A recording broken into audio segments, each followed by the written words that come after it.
What's going on? Will Freeman, RevolutionaryLifestyleDesign.com, talking to you today about why buyers are liars until proven otherwise and what to do about it.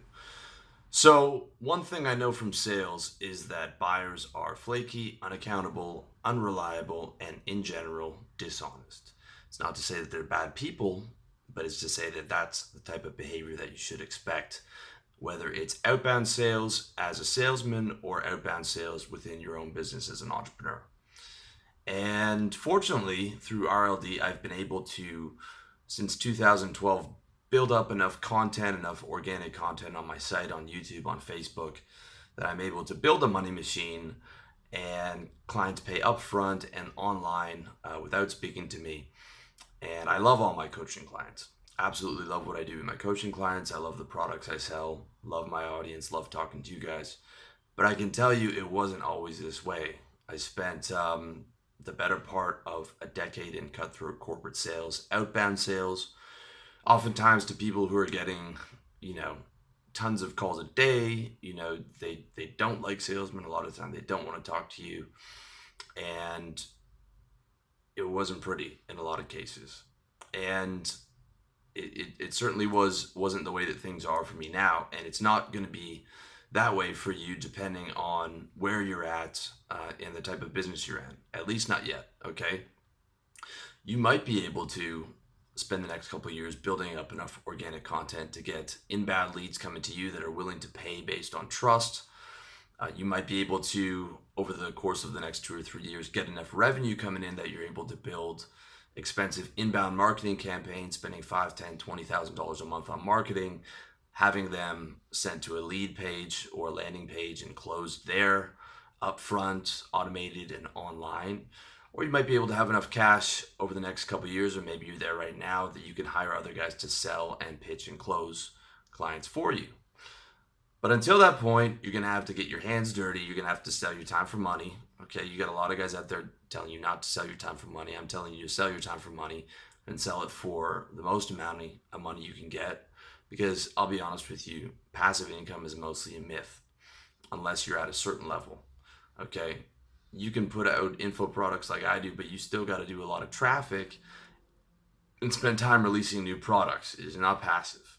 Okay, so I'm telling you to sell a service. You guys know that I recommend a service business and get your hands dirty and go hard on the outbound sales to get your revenue up. Cost you nothing except your time, and sell your time for money. That's the deal. And it's way better than doing a product business, at least on your first business. No inventory, no expenses, no overhead, no bottlenecks. And a service-based business is like the highest margin business you can be in. Okay, and you got to get your hands dirty at the start. You can't just expect to have everything systemized and automated. And you got to get comfortable having uncomfortable conversations and being professional in the face of buyer bullshit. And you are going to deal with a lot of bullshit. Okay, you're going to deal with a lot of buyer bullshit as you focus on the process to mastery, whether as a salesman or in your own business as an entrepreneur. Okay, but that's why they pay you the big bucks. And that's just a part of what you have to do, by the way. Whether a salesman or an entrepreneur, you get paid the big bucks for doing what other people don't want to do. Sales is not rocket science. Entrepreneurship on a service business is not rocket science, but it's hard work. It's mastering the discipline, which you can learn from books like my book, How to Sell, which you can get at revolutionarylifestyledesign.com/products. See, I'm always selling, man. I'm selling you right there. And learning that, but then it's hard work and it's doing things that make other people uncomfortable, like calling people and asking for money and dealing with client headaches and dealing with clients who are telling you one thing and doing another, and being professional and polite in spite of that. Okay? And I spent close to a decade in cutthroat corporate sales and have very clear memories of what that reality was like. I'll tell you, I hated being a salesman. I hated every day of it. Okay, but that's what got me here, and that's what can get you to the next level. Or if you're already in the next level, if you're already an entrepreneur and you're doing your outbound sales, there's still way more levels to go above that. So keep that in mind. It doesn't have to be forever. But a lot of times you are going to have to go through that process, going to have to get your hands dirty. You're going to have to deal with a lot of rejection, a lot of buyers telling you one thing and doing the other. And that's just a part of success, right? It's to get extraordinary results, meaning extraordinary results, you got to put in extraordinary effort and you have to do extraordinary things that other people don't want to do. So I have very clear memories of that, and I urge you to use my past data, take my word for it, that buyers are liars until proven otherwise. And they lie for two reasons. Number one, because they can. Some people are just not particularly nice people, and they have power and they take pleasure in using that power against you, knowing you have to be professional. The same way someone will, talk down to the checkout girl or give her a hassle because they have to wait an extra minute in line because they know that she's got to be professional. Okay, and it's very interesting when you first get on that side of the phone and you start having to deal with people, and you're contacting people who aren't where they don't have social consequences. Most of your life until then, school and work, there are social consequences to action. So you think people have a certain type of behavior, but it's not until you start actively going out and dating girls that you don't know, like online or picking up girls on the street, and in sales, which is exactly the same process, where you see what people actually like when there's no consequences of their behavior, how they act. And a lot of the time they act that way because they can, because they know they don't have to follow up, you're not a priority, or some people outright take pleasure in exercising their power against someone they can. By the way, it's usually the lower level members of the company that do that. The CEOs don't have time to waste on BS like that. Number two reason why buyers are liars is they're scared to have an uncomfortable conversation by breaking rapport with you and possibly hurting your feelings. Most people don't want to do that. Most people want to be in rapport and have pleasant conversations. Most people are not comfortable having uncomfortable conversations and would rather tell you they'll think about it and dodge your calls for the next month instead of just outright telling you the truth of they're not interested in why. So that's not to say that all buyers are liars or that all buyers are bad people.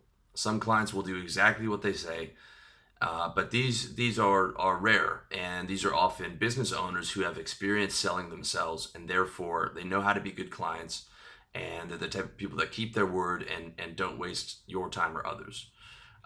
Business owners will also be the type of people who are comfortable having uncomfortable conversations and politely but firmly telling you that they're not interested, that it's a no. And that's actually a good thing in sales because that saves you a lot of time. You don't have to follow up with that guy. I mean, you go through your objections and whatnot, but a lot of times they'll just stop you like, nope, sorry. Hey, appreciate your time. Appreciate the value you're offering, but it's a no for me. I'm not interested. And I don't want you to waste any more of your time. All right, buddy, they'll say something like that, which is exactly what I say if I'm getting a sales call and I'm not interested. And I'll make it really clear that I'm not interested, not to waste my time, not to bother with the objection management. And that's great. You want to hear that too. Ideally, you want to hear some kind of interest or like a no like that, a polite but hard no, so you know not to waste your time with that guy. But you're really not going to get that from most people on average. It's not to say that all buyers are liars, but it's to say that you should assume that until proven otherwise. And that's important for managing your expectations. Okay? Until you have the money in your hand, the deal's not closed. And it's important to have that expectation. That way you're not frustrated or disappointed. And most importantly, you have a realistic expectation of the amount of outbound touch points you need to make to hit your targets, which most rookie salesmen and most entrepreneurs grossly underestimate the amount of work that it takes. Okay, the reality is buyers are liars until proven otherwise, and you should expect the following things to consistently happen as an entrepreneur or salesman and manage your expectations accordingly. So, number one, buyers telling you that they'll get back to you. They won't. Okay, when he's saying, let me get back to you, you want to keep him on the phone and figure out what his objection is that he's not telling you, that he's trying to get off the phone with because he's already decided he's not going to buy you. They're not going to get back to you. You might be able to close it in the future, but you're going to have to hound him. They will never call you back or email you back. Number two, buyers telling you they'll think about it. The fact is, they already thought about it and it's a no, and they're not telling you the objection, and you haven't done a good enough job isolating that objection yet. And if you let him off the phone, you're going to lose that deal. Okay? You need to isolate and manage that objection, otherwise the deal is DOA. And I'll give you a hint, the objection is almost always about the money. By the way, quick free close for you. Money aside, do you like the idea? right? At least you're getting him to show if he's interested. And then you can isolate down on what the real objection is. Most of the time it's money. Because if you think about most of the services that you're selling, and I can tell you pretty much any service business, the guy would buy it if it was free, right? He would take your service, it was free. Chances are it's the money. He's not seeing the value for money. And it's more painful for him to spend the money than it is to get that problem solved. So you're going to have to put some pain on him to push him to that action threshold to buy. But prior to that, you're going to have to isolate that objection. And you can't isolate the objection if you let him off the phone and with the I'll think about it. Okay. He's already thought about it. It's done. So that's another lie. Number 3, buyers saying they'll look at the proposal you sent them. Everybody wants you to send me something, right? Okay, but when he says send you something, say, yeah, I send it. I send it to you right now. Why don't we go through it real quick while I have you on the phone? Because they're not going to look at it the second they get off the phone. They're not going to think about you. They're not going to look at it, and send me something is just another way to get this salesman to shut up so I can get off the phone with him without having to break rapport. So you want to send that thing to him, and you want to be able to go over it while you're on the phone with the guy. Okay, whether that's your proposal or your media kit. They will not look at it, and they'll, if you wait too long, they'll forget who you are and forget that you even sent it. Number 4, buyers booking appointments or calls. You can expect to get flaked on a lot or rescheduled at the last minute if you're lucky. A lot of people they won't answer their phone. If you're going to their office, they probably won't flake, but they'll send you a message before to last minute reschedule. So you can expect that to happen consistently. Buyers lying about being decision makers. This was a strange one that I didn't realize till I was in sales, because I couldn't imagine why someone would do that. But as you know, a decision maker is the person who actually signs the check. That's the person you want to be talking to.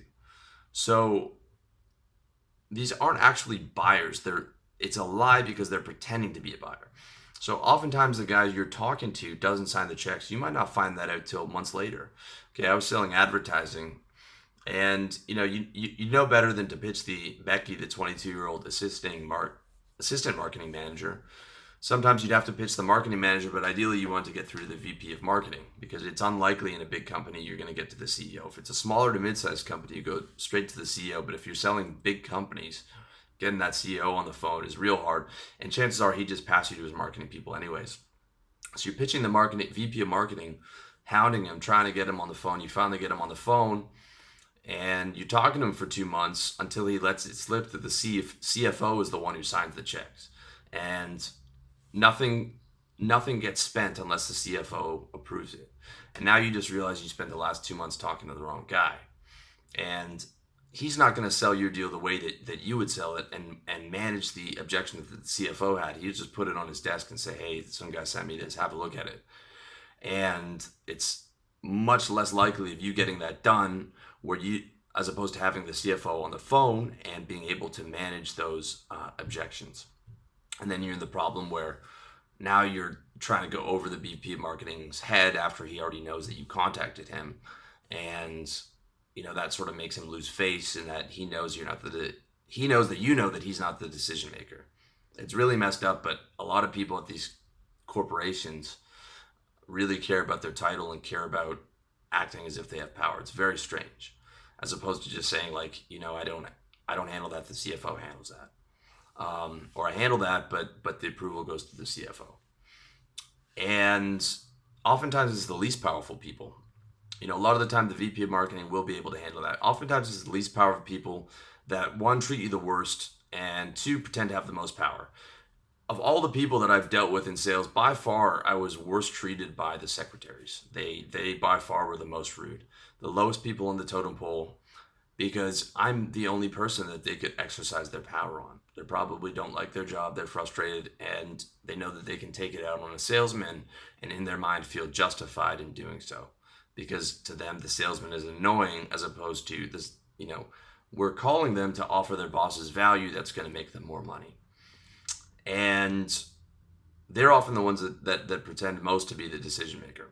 The secretary will grill you. You're trying to get through the decision maker. She'll grill you on what you're doing. So you're finally forced to reveal what you're selling. And, they will tell you with total certainty that the decision maker, the CEO of, sometimes I was selling to billion-dollar corporations, wouldn't be interested. As if she fully understands the business model, what the CEO thinks, what's going to make the company money.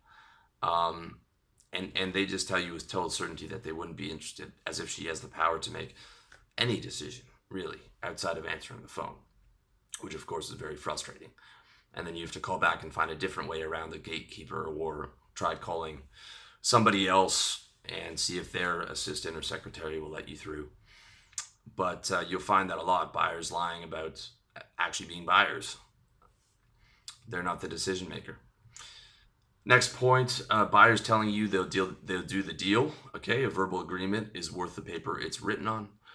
Okay, worthless, in case you didn't get that. Next point, buyers telling you that they'll sign the contract. This is the worst lie, especially if you're in sales and your manager's breathing down your neck, and you've got targets, and he's asking you when that deal's coming in, and you're on top of the guy, but he's just not signing it. Or maybe you're an entrepreneur and you're starting out and you've got expenses to be paid, and some of those are built into this deal closing that the guy told you would close. Do not expect a deal to close just because the guy said he'll sign the contract. Okay, I've been in situations where the guy would tell me he's going to sign the contract today for like 2 months, and then he's acting frustrated and annoyed with me because he's trying to make me look like the unreasonable one, whereas it's him just literally like breaking his word every day or every other day that I call him when he tells me that he's going to sign that contract.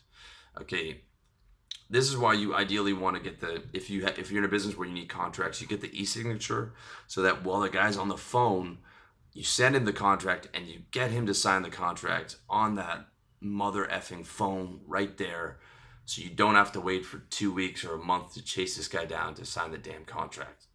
Okay, can't tell me how many times I've been in that situation. Sometimes it's not possible. He won't sign the contract on the phone. You got to hound him. But I'm very glad I have the business model that I have now. It's paid up front. It's automated. There's no chasing people down for invoices every month or signing the contract. It's just automated and recurring payments. Next point is buyers telling you they'll wire you the money. Okay, a guy can agree to the deal, he can sign the contract, and he can still not pay you if it's that type of business, or you can have clients that pay you, like monthly clients, but they're just not on time. I dealt with some really big corporations, and a lot of them didn't, well, not a lot of them, but I would say maybe 10-15% didn't pay their bills on time, because the girl in charge of it would just forget or just not care to pay it, even though this is a billion-dollar company. The person in charge was negligent. And our back office was negligent too on following up on the invoices. So a lot of the time I would have to take that into my hands and then, chase down all my monthly payments at the end of the month so I could get paid my commissions, because our back office was terrible. And the companies that I was dealing with, their back office was negligent and terrible.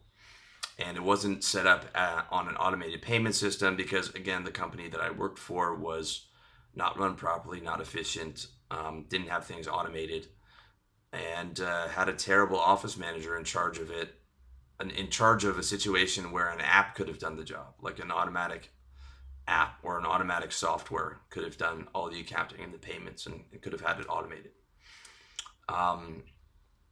So that's something that you'll find, even after they've signed the contract, it's still about getting paid. And lastly, some buyers will tell you that they sent you the money when you didn't get the money. And some clients will actually lie about that. And when you bring it up, they'll tell you, oh, the bank must be slow to process the payment. It should be there in a couple days. In these cases, it's usually because the guy literally doesn't have the money and is trying to buy himself some time because he's too embarrassed to tell you he doesn't have the money to pay you. Oftentimes, he'll buy that time and then just pay you 2 days later and act as if the payment finally went through, when in reality, he was just telling you it was paid, and then because on the date or on the late date, which is more likely, like the date has already been late and you've been hounding him, and then when he gets the money 2 days later, that's when he actually pays you. Okay, and if you deal with the situation, by the way, calling him out for being a liar is not the best move, even though that's a pretty bold-faced lie to tell somebody. Handling the situation delicately and allowing him to save face is the right move, because remember, it's about getting paid, not being right, and getting him to book again with you next month. Calling him a liar and telling him, I know you didn't have the money, is a pretty good way to make sure that that client stops doing business with you. So, a couple things to keep in mind. Doesn't matter if the lead sound is promising. Doesn't matter if they tell you they'll get back to you, or they tell you they're interested, or they tell you they're going to do the deal, or they'll tell you that they're going to sign the contract, or they sign the contract, or even they tell you that they've sent you the money. It's not a deal, and it doesn't matter until you have the money in your hand, until that money is in your bank account. That is the only time you know that that buyer is not a liar. Okay, that is the only time you know the deal is done. Until then, it doesn't exist, no matter how good it sounds. Keep that in mind. So you'd be smart to assume that all buyers are liars until proven otherwise, and not be surprised when you have to consistently deal with buyer behavior bullshit. Okay, if you find yourself consistently frustrated to get new clients, it's because you haven't properly managed your expectations. Anger comes from the difference between expectations and reality. Therefore, you want your expectations in line with reality as much as possible. And that comes from using past data effectively. Or if you're new to sales or entrepreneurship, just take my word for it and use my past data and my experiences as the litmus test or the measuring stick for that. Okay. So to wrap up, I want to tell you the smart way to deal with buyer behavior. Number one, charge it to the game. Recognize it as a cost of doing business, and that dealing with client headaches is why you make good money, because most people don't want to deal with clients. Number two, always be polite and professional. Remember that your job is not about being right, it's about getting paid, and everything out of your mouth should maximize your chances of getting paid. Calling a potential client out for lying or getting aggressive is a surefire way to make sure that you don't get paid. Remember, you get paid for selling and for service and being professional in the face of unaccountable behavior. That's called good client service, and it's how you make the big bucks. Sales is not rocket science. It pays well because you do things that other people don't want to do or aren't capable of doing. They're not capable of keeping their composure in the face of someone who's lying to you or who's perhaps not treating you in the way that you want to be treated. And you make the money by having uncomfortable conversations and handling those client headaches with composure. Number three, manage your expectations. Being angry or disappointed doesn't help you be happier or close more deals. In fact, it has the opposite effect. It's much better to assume buyers are liars until proven otherwise, and adjust your emotions accordingly. Remember that all you have to do is create and optimize and tweak the right sales process, and then follow that consistently, and money will come in and good things will happen. Okay, so if one deal doesn't come in that looked like it was going to come in, don't get angry about it. Remember, anger is just you didn't have the right expectations and you weren't listening to what I said or effectively using past data. Don't worry that it's going to kill your business. Remember that you follow your procedure, you make all the right calls and the right moves, and keep at it. That money's going to come in and you're going to be good. Which brings us to our next point. Number four, put in the work. If you're new to salesmanship or entrepreneurship, recognize that it's going to take a lot more work than you expected to get new clients on board and to make the money that you want to make. You might go 1 in 20, 1 in 100, 1 in 300, maybe 1 in 1,000, depending on how high of a price your service is, as well as your abilities to sell. Okay, you can take my word for it that a lot of deals and promising leads will fall through. So make sure to put in work that you would have thought necessary to make up for it. Eventually, you'll figure out your closing percentage so that you can do accurate money math on your targets and know exactly how many outbound touch points you have to make to hit your financial goals. With that said, you always want to aim to improve and optimize your sales process so that you can constantly be increasing your closing percentage. And to give you a rough estimate, in my last job in ad sales, I had to do $40,000 a month just to keep my job in revenue. And to do that, I had to make 100 calls a day. Okay. If it's in your own business, man, you might want to make more for the first year. You might want to make 100 to 400 calls or emails or Facebook messages to potential clients, or all of the above a day, to make sure that you're reaching the right people. Now that depends on the industry. If your industry is smaller, then it's more of a sniper's game, and it's not going to be those huge volume days. This is more likely if you're in B2B and you're selling higher price services and there's only a certain percentage of companies that can afford them. But you should at least be spending a lot of time on the lead gen and on the specific angles for that. So if you're in a vertical that has a lot of leads, pretty much anyone's a client, then you're kind of going for the shotgun method, which is, getting on the phone with 100 to 400 people a day, or at least, some of that's emails or whatever. If your industry is higher ticket services and B2B, and only, a couple hundred companies in your city can afford your services, then it's going to be a sniper's method. And the bulk of your time is going to go into perfecting and tailoring the pitch per that client, and finding the decision maker and doing all that stuff. Okay. Number 5, build a money machine. The good news is that life is a layer cake. Okay. The higher you go, the less shit you have to eat, and the more successful you get, the less buyer bullshit you have to deal with. I don't deal with any buyer bullshit in this business right now. I have RLD web design, which is automated, and I've also launched RLD marketing, which we're launching right now as outbound sales, but I'll officially launch that to you guys within the next couple months. 3xing your marketing spend through Facebook ads. But with that said, even on that vertical, my partners are doing the outbound sales for that.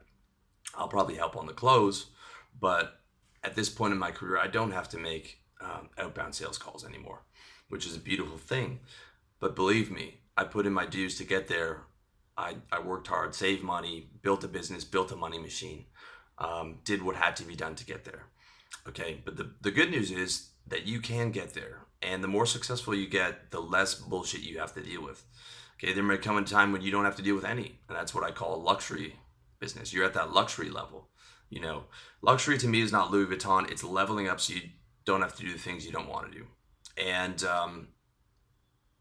if to get there, okay, if you're a salesman, you can use your experience and the cash you save to build your own business.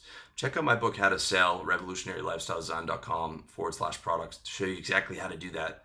Not only do I show you how to survive and thrive in cutthroat corporate sales and how to sell and how to get clients, but I show you how to build your exit plan in terms of how to get out of there and leverage those skills and leverage that money into your own business and how much you need to do it. If you already have your own business, keep going hard on getting your revenue up so that you can, number one, invest in inbound marketing where clients can come to you and pay up front, maybe on your landing page, and have that automated. Okay, you can invest in hiring guys to pitch and close for you. If you check out grantcardone.com, he's probably the top sales trainer out there right now, and he's got 30 guys on the floor doing all his cold calls and stuff. Like, he might help close a client, but he's got most of that automated. And I hope to have a couple guys. Well, I've already got a couple guys that I'm working with now, but only going to expand more in the future as I move into different verticals as well. Another thing you can do as you level up is get paid up front and online through an automated billing system. That's what I do for my coaching. revolutionarylifestyledesign.com/coaching. Right now I'm charging $1,000 a month for lifestyle coaching, which gets you 2 hours a day or 2 hours a week on the phone with me and unlimited WhatsApp, text, or voice messages. And guys are paying that online without having to speak to me. And it's an online recurring bill, which for new clients, I'm going to probably raise the price up every year, but that's where it's at right now. And, guys are able to pay me because they've been watching my YouTube videos or reading my articles for the last year or 3 years, and they've built up enough trust with me that they're willing to pay me upfront without having to spoken to me, knowing that they're going to get what they want, and that they believe in me, they buy in, they've built a connection, and they have trust. So that's something that you can build up. You can use some of that from inbound marketing, but creating a lot of valuable organic content has been well worth it for me. It does take a lot of time. It might not be worthwhile in your industry, but it might be an industry where it is worthwhile and can get you a lot of clients. So you can do what I did and not have to pay for marketing. Free traffic from YouTube and Google search takes a lot of time. Might not be the right fit for your industry, but could also be the right fit. And it's been very useful and beneficial to me. With that said, as time scales up, there might be a hard limit where I do have to get on the phone with people and do a sales call. I don't know whether that's 2,000 a month or 3,000 a month or 4,000 a month or 5,000 a month, but I'll see as I keep scaling up the price to match demand over time. Um, and if you're selling higher ticket services, like you've got guys like Dan Locke who sell for his sales coaching, it's 100,000 a day. Or I think he does a yearly plan, where he, maybe it's 100,000 or 250 for the year, a call a week plus 50% revenue share. But for those kind of big deals, you're gonna have to get on the phone with someone and close them. I don't know what the limit is right now, but I would guess maybe 2 or 3 grand. I'll see as time goes on. But if you're selling high ticket items, which you should be, you might still have to get on the phone, or at least have one of your guys on the phone to be able to close that in the future. Okay, so those are like 4 or 5 things that you can aim towards. Okay, like if you're struggling right now in sales and you're it's hard to deal with all this buyer behavior, don't worry, man. You just keep pushing through, keep making more money. You're going to be able to level up. You're not going to have to do this forever, but I've just given you like 4 or 5 things that you can work towards, to better optimize your system and can outsource a lot of those headaches as time goes on. But until then, you do have to pay your dues. You do have to get your hands dirty. You do have to work hard. You do have to have uncomfortable conversations, and you got to be in it to win it. If you need help with that, check out revolutionarylifestyledesign.com/coaching. Or if you just want to read the best sales book on the market, check out How to Sell, revolutionarylifestyledesign.com/products. Because I'm always selling, man. I can't stop, won't stop. And if you just got a question, let me know in the YouTube comment section. As always, love you, wish you all the best in your personal development journey.